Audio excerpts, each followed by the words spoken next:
Hello friends, तुमचं स्वागत आहे माझ्या नवीन व्लॉगमध्ये. तर तुम्हाला तर माहीतच आहे की बाहेर किती पाऊस पडतो आहे आणि आम्ही बाहेरही नाही जाऊ शकत, कॉलेजला पण नाही जाऊ शकत. तर असंच 8 दिवस झाले आम्ही हॉस्टेलच पडू नये, तर कोणालाच काही करमत नाही.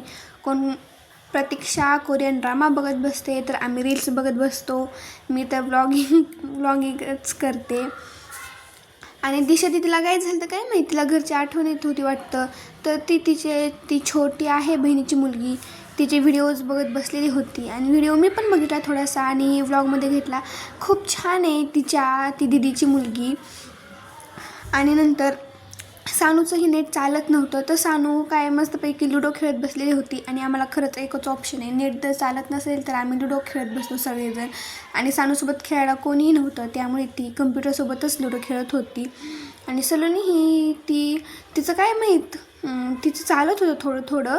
आणि निकिता आणि मी तर व्लॉगच बनवत होती. निकिता पण तिचे थोडं थोडं नेट चालत होतं, तर तीही बघत बसलेली होती, काहीतरी शानपणा टाईमपास करत बसलेली होती.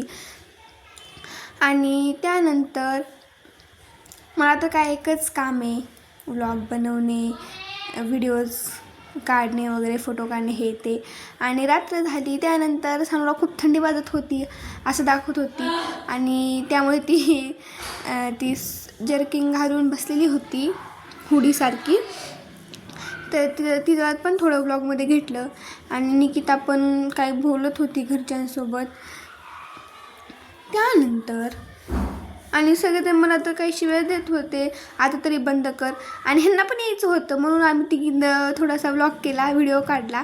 आणि ते मुद्दाम असं करत होते, शानपणा मला चिडवून घेत होते.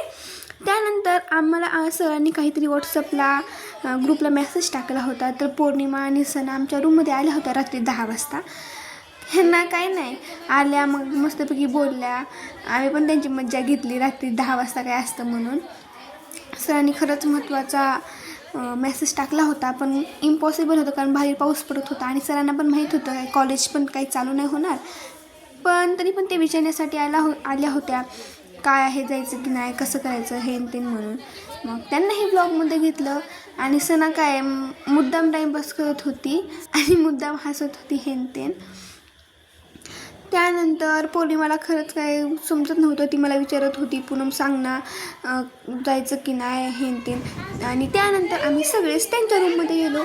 आणि तिथं तुझ्याची आणि सुनीताचे टाईमपास चाललेला होता, म्हणून मी त्यांचा व्लॉग काढला.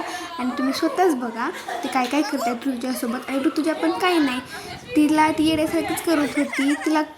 तिला करायला पाहिजे की सगळे तिची मजा घेत आहेत, तरी पण ती पण हसत होती आणि आम्हालाही हसत होती.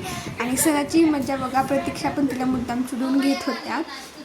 तिथे पण आम्ही खूप टाईमपास केला त्यांच्या रूममध्ये. रात्रीचे 10, 10:30 वाजले, 11 वाजले, तरी पण आम्ही काय नाही. आणि तुम्ही स्वतःच बघा ते काय काय करत आहेत. अशा पद्धतीने कसं तरी आम्ही तो दिवस घालवला. बाय बाय, भेटूया सेकंड व्लॉगमध्ये. थँक्यू.